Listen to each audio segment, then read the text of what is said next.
আসসালামু আলাইকুম রহমতুল্লাহ।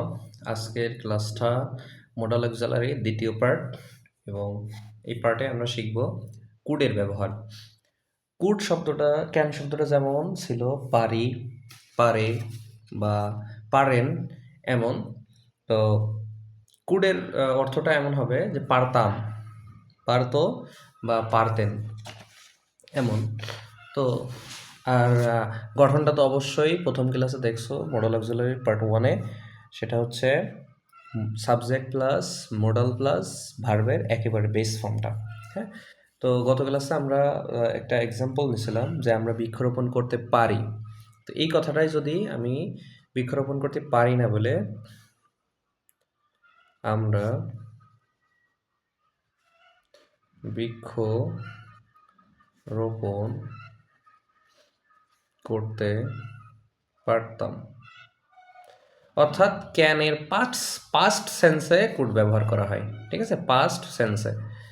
হ্যাঁ, যদি অতীতের এরকম কিছু বোঝাইতে চাই তাহলে সেক্ষেত্রে আমরা ক্যানের পরিবর্তে কুড ইউজ করব। তাহলে উই কুড প্লান্ট ট্রিজ। ওকে, আশা করি বুঝতে পারছো সবাই। তারপরে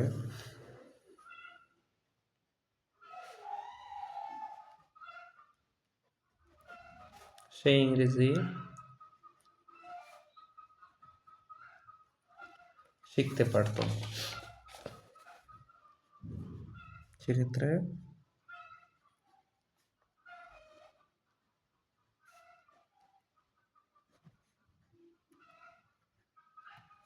he could learn English. ওকে,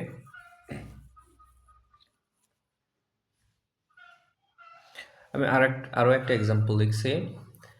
আপনি আমার জন্য অপেক্ষা করতে পারতেন, এইটা। তো এই বাক্যের সাবজেক্ট হচ্ছে আপনি, ভার্ব কি অপেক্ষা করতে পারতেন, এটা এটা হচ্ছে ভার্ব। কি অপেক্ষা করতে পারতেন, কাকে অপেক্ষা করতে পারতেন? আছে আছে অবজেক্ট? না, অবজেক্ট নাই, আমার জন্য। তাহলে এটা হচ্ছে প্রিপোজিশনাল ফ্রেজ। তাহলে ইউ কুড ওয়েট, অপেক্ষা করতে পারতেন, you could wait for me. ঠিক আছে, এটা আর কি। তো এই কুডের আরও ইউজ আছে। ফর্মাল কথাবার্তার ক্ষেত্রে কুড ইউজ করা হয়। হ্যাঁ, যেমন যদি কোনো শিক্ষককে বা ফর্মালি যেখানে কথাবার্তা বলা হয়, তো সেখানে ধরো ক্যানের ব্যবহার ছিল, তো সেক্ষেত্রে ফর্মাল ইউজের ক্ষেত্রে কুডের ইউজ করতে হয়। যেমন শিক্ষককে যদি বলা হয় যে স্যার দয়া করে কলমটি আমাকে দিতে পারবেন, তো could you please give me the pen, এরকম ক্যান না বলে এই সমস্ত জায়গায় কুড ইউজ করা যায়। তো মানে আমাদের রিডিং পড়ার ক্ষেত্রে বা স্বাভাবিক ডেইলি ইউজের ক্ষেত্রে এগুলো মোটামুটি জানলেই হবে। আর পিডিএফ দেওয়া থাকবে, পিডিএফে আরও বিস্তারিত দেওয়া থাকবে। তো যাদের দরকার তারা এখান থেকে এটা দেখে নেবে। হ্যাঁ, তো আমি জাস্ট বেসিক ইউজটা দেখানোর চেষ্টা করতেছি। হ্যাঁ, এরপরের মডেলটা হচ্ছে শুড। এবং শুড এমন একটা মডেল যেটার অনেক ইউজ আছে। হ্যাঁ, ডেইলি ইউজে এটার ব্যবহার অনেক। তো শুডের অর্থটা হচ্ছে এমন আসে উচিত, কোনো কিছু করা উচিত। যেমন এক্সাম্পল লিখি, আমাদের বৃক্ষরোপণ করা উচিত। তো এখানে সাবজেক্ট আছে আমাদের, এখানে আমাদের মানে এমন হবে না কিন্তু আওয়ার। তো সাবজেক্টে সাবজেক্টিভ ফর্ম, এটা তো সাবজেক্টই, তাই না? বৃক্ষরোপণ কারা করবে, এই রোপণ করা উচিত কাদের, এই যে আমাদের না। তো এটা তো সাবজেক্টে, এই জন্যই সাবজেক্টে সাবজেক্টিভ ফর্মই ব্যবহার করতে হবে, নট আমাদের। তার কারণে যে আওয়ার ইউজ করবে ব্যাপারটা এমন না। তো উই, তারপরে মডাল শুড, শুড প্লান্ট, রোপণ করা উচিত। কি রোপণ করা উচিত? বৃক্ষ, ট্রিজ। বোঝা গেল? আগেরটায় ক্যানে ছিল পারি, আমরা বৃক্ষরোপণ করতে পারি। কুডে ছিল আমরা বৃক্ষরোপণ করতে পারতাম। আর শুডে আমাদের বৃক্ষরোপণ করা উচিত। ঠিক আছে, আমাদের সত্য কথা বলা উচিত। দেখুন, আমাদের সত্য কথা বলা উচিত, এটার ইংরেজিতে কি করব? কিভাবে করব? সাবজেক্ট হচ্ছে উই, যেহেতু উচিত। শুড সত্য বলা, স্পিক দ্য ট্রুথ মিথ্যা বলা, টেল এ লাই। তো we should speak the truth. Okay. প্রত্যেক শিক্ষার্থীর প্রতিদিন স্কুলে যাওয়া উচিত। তো প্রত্যেক শিক্ষার্থীর ইংরেজি কি? Every student. এভরি স্টুডেন্ট স্কুলে যাওয়া।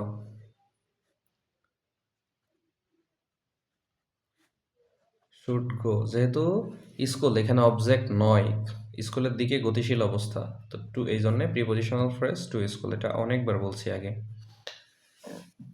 Every student should go to school, প্রতিদিন, এটা একটা অ্যাডভার্ব। এভরি ডে, তো এটা প্রথমে ইউজ করতে পারো, every day every student should go to school. আমাদের ট্রাফিক আইন মেনে চলা উচিত, সাবজেক্ট উই, মেনে চলা উচিত শুড হবে। কি মেনে চলা উচিত? ট্রাফিক রুল অথবা ট্রাফিক রুলস।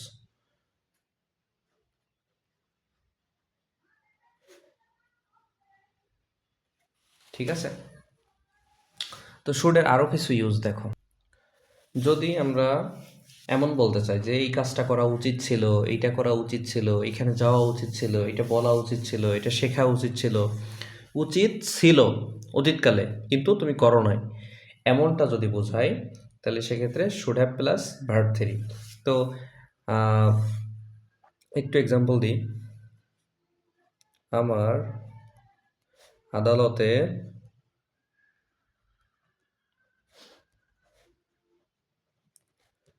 সত্য বলা উচিত ছিল। উচিত ছিল, ধরো সাপোজ তুমি আদালতে গেছো একটা সাক্ষী দেওয়ার জন্য, তো সেইখানে তুমি একটা মিথ্যা সাক্ষ্য দিয়েছো, তো বাসায় এসে বলতেছো যে না, আমার আদালতে সত্য বলা উচিত ছিল। তো সেক্ষেত্রে আমি, যেহেতু সাবজেক্টিভ ফর্ম, আমার ক্ষেত্রে কিন্তু মাই ইউজ করতে পারবো না, কারণ এটা সাবজেক্টে ইউজ করতেছো। তো I should have spoken the truth. Okay. আমার সত্য বলা উচিত ছিল, এই যে এবার আদালতে, হ্যাঁ, ইন দ্য কোর্ট, আদালতে। ঠিক আছে। এমন আরেকটা বাক্য লিখছি, আমার ইংরেজি শেখা উচিত ছিল, তো এক্ষেত্রে কি হবে? আই শুড হ্যাভ, শেখার ইংরেজি লার্ন, এর 3 নম্বর ফর্ম হচ্ছে learned. I should have learned English. আমার আজকে স্কুলে যাওয়া উচিত ছিল, এটার কি ইংরেজি কি হবে? I should have gone to school. এমন। তারপরে আমাদের বৃক্ষরোপণ করা উচিত ছিল, we should have planted trees. এমন। তারপরে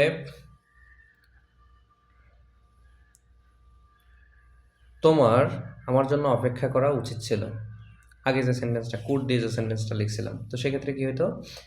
ইউ শুড হ্যাভ ওয়েটেড আমার জন্য, for me, you should have waited for me. তো এইভাবে শুড দিয়ে চাইলে বাক্য তৈরি করতে পারো। শুডের আরও একটা ইউজ আছে, সেটা দেখো। দেখো, যদি কোনো কিছু উচিত হবে, এটা করা উচিত হবে, এটা শেখা উচিত হবে, এখানে যাওয়া উচিত হবে, যদি এমন বোঝায় উচিত হবে, তবে সেক্ষেত্রে should have to plus verb on, এটার ইউজ করতে হবে। তো এটা কিভাবে ইউজ করে একটু খেয়াল করো, যে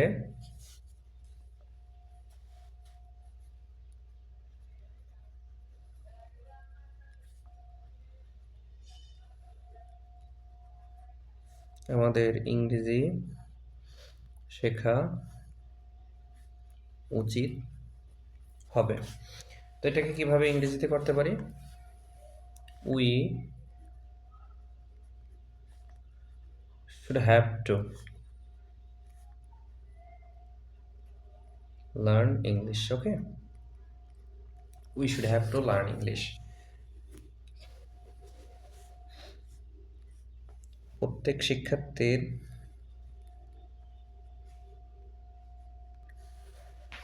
প্রত্যেক শিক্ষার্থীর এই বইটি কেনা উচিত হবে। তাহলে এইখানে এটার ইংরেজি করব কিভাবে? সাবজেক্ট হচ্ছে প্রত্যেক শিক্ষার্থীর, তাহলে এটার ইংরেজি হচ্ছে every student should have to.